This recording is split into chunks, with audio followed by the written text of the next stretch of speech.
Charles Vincent had been sitting in his office in Paris waiting to talk to his boss for more than 2 hours. It was Friday afternoon, and he had promised his wife, Isabelle, that he'd leave the city early.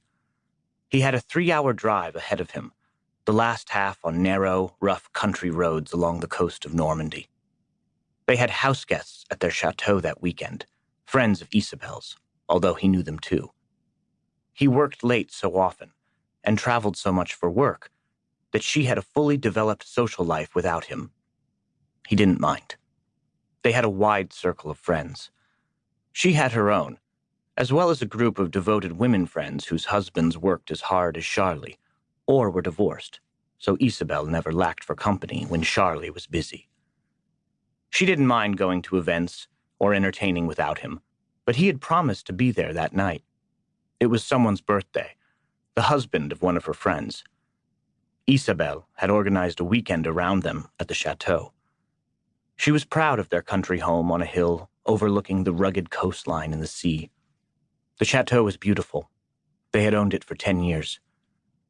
Charles was the CEO of the biggest plastics manufacturer in France, Janssen Plastics. It was his second career, a reincarnation after an earlier life. The job at Janssen had saved him 11 years ago. He was waiting to meet with the owner and founder, Jérôme Janssen, 82 years old and still going strong. Janssen's only son had moved to the States years before to seek his fortune, had married an American, and had no interest in the business, nor in coming back to France or stepping into his father's shoes. He was a U.S. citizen now, as were his wife and kids. France was ancient history to him.